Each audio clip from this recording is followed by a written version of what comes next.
everybody, and thank you again for participating in the Face It question and answer session presented by Fayette County Public Schools and the 16th District PTA. As this is a time for us as a family and community to engage together and support each other. The Face It platform allows us to virtually have real talk. We get to build real partnerships and it allows real ways for us to express what we're feeling, exert our energy in a positive way, and be solution-driven in our approach to whatever we are facing in our communities. That's right, and I'm Rose Santiago. I am the Associate Director for Minority Recruitment and Retention for Fayette County Public Schools. All right, it's so good to have you co-host this evening. My name is Sharika Smith. I work for the Department of Student Support at Fayette County Public Schools. And this evening's Face It topic, we're going to focus on facing virtual learning together, student support. So we are so excited to have Tiffany Runyon here this evening with us. Please introduce yourself and tell us your title. Hi, I'm Tiffany Runyon. I'm the Family Resource Coordinator at Coventry Oak Elementary, and I'm excited to be here tonight. Well, welcome, welcome. Next, we have Ms. Kiwi Biggs. Please introduce yourself. Tell us your title. Thanks for allowing me to be here. My name is Kiwi Figs. I'm the school social worker at Crawford Middle. Awesome. Welcome. And we also have Sherian Brown with us tonight. Please introduce yourself. Hello, my name is Sherian Brown, and I'm the mental health specialist for Frederick Douglass High School. Awesome. So let's talk about supporting students as they transition from the summer to the NTI to the L learning.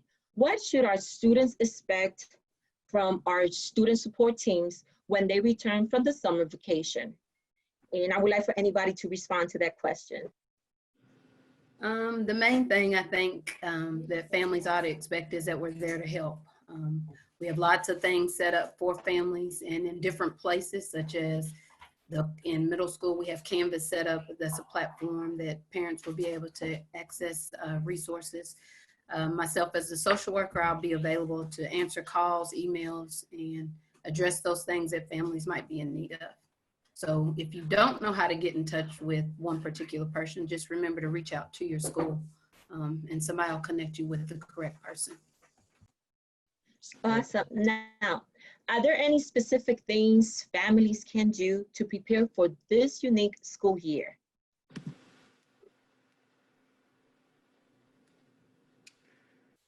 Sherian, did you have anything? I would say, sorry, am I muted or am I open? No, you're good. Okay. I would say just to make sure you have contact with the school and your students' teachers to make sure you have current and accurate information, as well as visiting the Fayette County Public Schools website, and make sure that you're asking any question that you have, and don't worry about asking too many questions because that's what we're here for. We want to make sure the students and families have everything they need to be successful and to feel supported during this time. Awesome.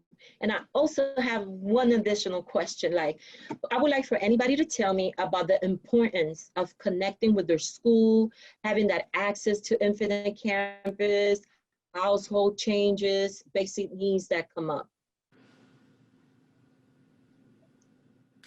I definitely, it's so important for parents and students too, especially the students that might be in middle and high school and are able to reach out to their teachers a little bit more independently. To just do so, teachers and support staff, we're working, even though, students aren't in the building with us every day and we can't see their sweet faces every day, we are there for them and we can help them find access to any of those materials that they need to be successful while we are doing this virtual learning. And so just don't be afraid to ask questions about, if you don't know how to get on IC and you don't know how to use platforms like Google Classroom or, really Screencastify, any of them, the multitude of different programs. Just don't be afraid to ask, and we're all here for you to answer those questions and walk through it with you. Yeah, I kind of like to tell parents, as much as we can, treat this like a normal school year. Obviously, we're not physically in the building, but we are going to provide the best instruction, the best supports that we can, just like we would in the typical school year, right? So for example, if you move houses, you would go to your school, tell them that you've switched addresses, get all that taken care of. So those same things need to happen during NTI as well. So I'm going to ask you a quick question. What tips can we give our families to help students develop a routine of learning while we're in this different environment than regular school? Sherry Ann, you want to start? Yes. I would just try to keep things as close to a regular school schedule as possible, especially during asynchronous time, making sure that you keep the students on the same routine and they can help them kind of feel like it's a usual school day. Yeah. I know that parents are working and having to adjust, but if it is possible to do so, it can help the student become prepared for when they do transition back to in-person classes. Yeah. Very good points. Very good points. Tiffany, Kiwi, do you have anything to add to that? I know that since we've been out that, excuse me, sleeping is a big deal. So getting enough rest Yes. is important. Absolutely. I think too, when it comes to setting a routine, sometimes visual schedules really help to keep us organized and just feeling prepared for the next day, especially when it comes to that school aspect, and not help us feel overwhelmed in an overwhelming time. Yeah, yeah. I've seen so many parents on Facebook post pictures of their children's workstation with all these nice schedules, and I'm like, I need to work like that. Yes. Awesome. I need that in my adult life. Yes. Too, right? So, okay, ladies, what resources and support are available during the virtual learning?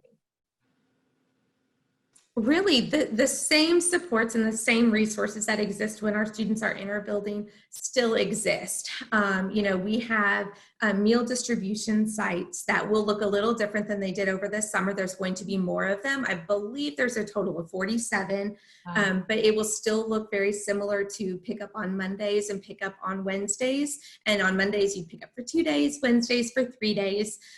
So those supports are still in place, and there's lots of money is available through the PEBT cards during this time too. So I really want to make sure parents take advantage of that and get on that Benefind website to do so if you haven't already, to see if you qualify. There's lots of financial resources through United Way right now. You can call 211 if you feel like you might be in need and see if you would qualify. Community Action Council as well. And support staff at the school, the family resource coordinators, social workers, our mental health workers. We're all there to support in the other areas of basic needs and just really anything that families are coming across as they're journeying through this with us. Yeah, yeah. So it's just like Sharika mentioned earlier, that it's just because we're going to this NTI or virtual learning doesn't mean that things are going to change in terms of the support and services that they have received from our district and other agencies. And that's good to hear. I would definitely also want to add to, just to make sure you look on schools' websites and whatnot, because a lot of the support staff have web pages that will have a lot of links and good information available for families that's really easily accessible for them. Thank you. That's a good point. Good point. All right, so families have seen and experienced so much this summer, right? What do you all think could be I'm sorry, let me say that again. What do you all think may be impacting families the most? And if we can even think outside the box when we talk about racial trauma, unemployment, financial issues, of course, COVID-19. What do you all think may be impacting our families the most? It's kind of a tough one, but. I'll just start off with the first part. We have to admit, we're kind of staying at home right now. So we have that loss of social connections with the students, their peers, coworkers, friends, extended family. That's a big one. And you have to remember, we kind of ended, we left and then we never came back. So it was that abrupt change in the schedule. Parents are having to try to adjust to it. Kids are having to adjust to it. So those are two really big ones that I see a lot. Yeah, good points. Kiwi or Tiffany, do you have anything to add? I've seen a lot of just hardship in the unemployment and with the financial realm of what's going on right now. And it has been really hard to make sure that families have what they need, because sometimes I feel like families don't want to advocate for themselves because they're maybe they don't want to ask or don't know how to ask. So, really just making sure that we are, in this together, and not to be afraid to ask for help or just for guidance and maybe the next steps and what they should do to reach out so that the basic needs are met. Because we know if basic needs aren't met, then that's the first layer that we have to meet to make sure that people can be successful and just continue to learn. Mhm.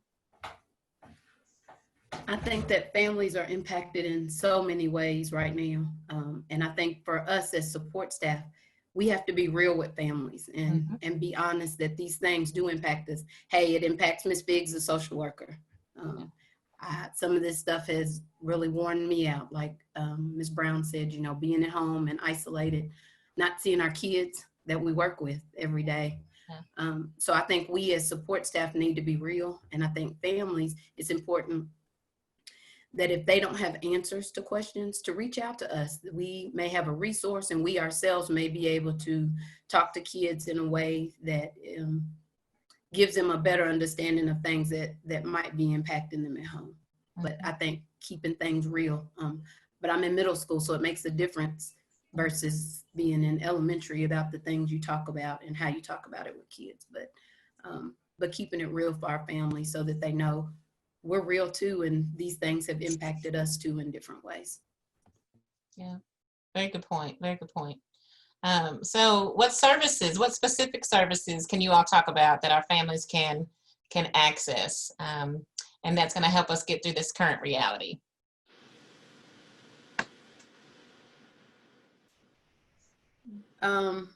As a school social worker, myself and our district mental health specialists are available to address needs and to make referrals if needed. Like Tiffany talked about, just keeping it real that, we're still doing the same things that we were doing during the regular school year. So just know that we're here to help. And if I don't know the answer, I'll be real and tell you, hey, I'll have to call somebody else like Sharika and say, how can we help this family? But we're here to help. So just give us a call. Yeah, I would second exactly what Ms. Kiwi just said, really just reach out to us. And if we don't have the answers, all of us in the support staff, are willing to find the answer for you and try to point you in the right direction. So just not being afraid to ask. And, we miss our kids too. So it's really been nice to get to do like home visits and deliver things like groceries and whatnot too, just to see those faces from a distance. It's been really great and good for our soul, kind of going back to our other question of just that social isolation. So we're all in this together. And I think just remembering that. Absolutely. Absolutely. Any advice for families who want to cope with some of these things on their own?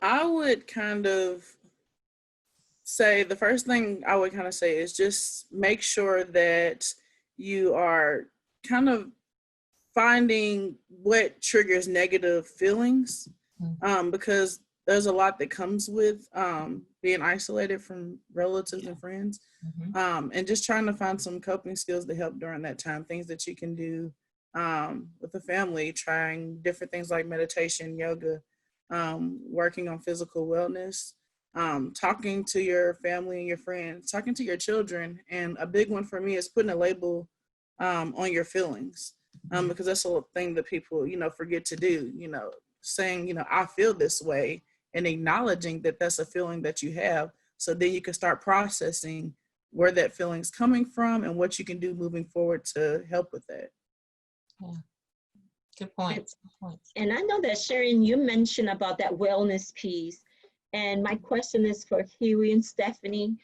In terms of what are some proactive steps that the families can do for that wellness, for family wellness?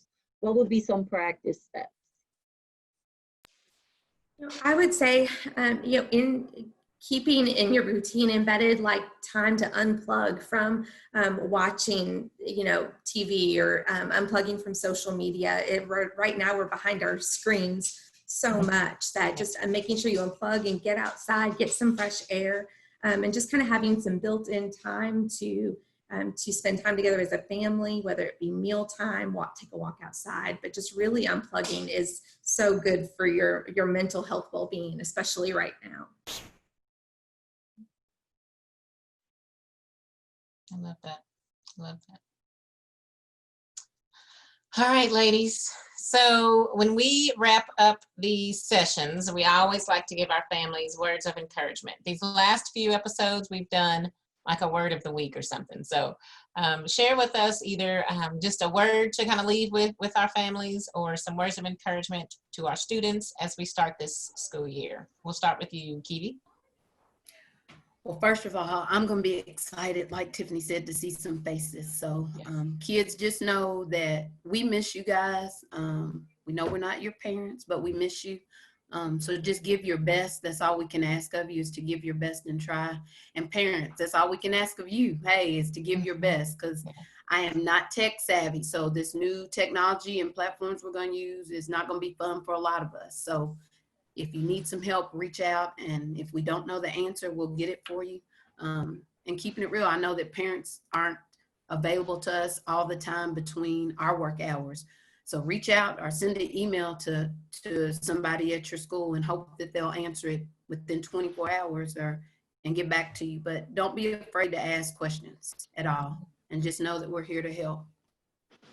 Thank you. I appreciate you saying that, Kiwi, because I think, you know, a lot of times just because we work in the schools, it seems like we know how to do everything we ask our parents to do, right?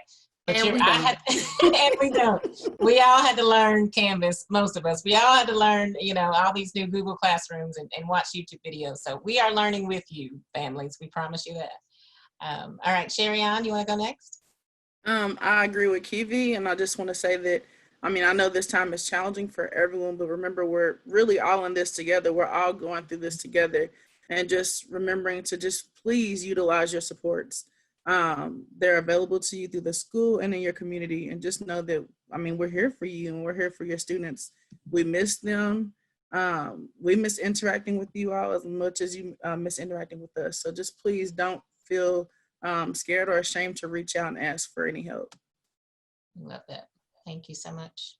And Miss Tiffany? Gosh, I don't know if I have anything else to add after those two lovely statements. But I mean, they're both exactly right. You know, we are truly in this together, and this has been a huge learning curve for most of us too. You know, education wasn't necessarily meant to be completely virtual the way it has been the last few months in most cases. And so this is brand new for all of us, especially in the support staff role. So, you know, just give yourself grace, parents. Just remember that we are here for you. Even if we can't see your kids every day inside the building, we still hope to see them in Zooms and just on any other the platforms that your teachers are using. And we're here for you. So just don't be afraid to reach out. Thank you, ladies. Thank you. Okay, so, well, like always, this was a great informational session, and thank you for joining this week's Face It Live show and our Q&A chat. We would like to stay connected with you and continue to build a stronger community of support for all our families. Sharika, can you tell us how we can do that? Sure. So we love it when you all send us pictures, excuse me, videos and other words of encouragement. We like to share that with each other and put that on our Face It page. Just show us how you are facing it together at home. So we're gonna highlight these messages that we receive on our Facebook page, like always. So you can send us questions. You can send us those pictures to our email address that's on the screen, faceit@fayette.kyschools.us, or you can text it to us at 859-903-5531. And I also want to tell everyone that we are taking a 2-week break to plan for the upcoming Face It topics and shows. We will be back September 10th. We want you to continue to stay tuned on our Face It Facebook page, as we will continue to release information and updates on Fayette County Public Schools, NTI, 2DL, and the Virtual Learning Academy. I strongly encourage parents and families to reach out to your school, to your home school, to your district leaders, to the personnel that work at the district level for additional supports and answers. Again, we plan to stay connected with you and continue to face it together, and have a good evening.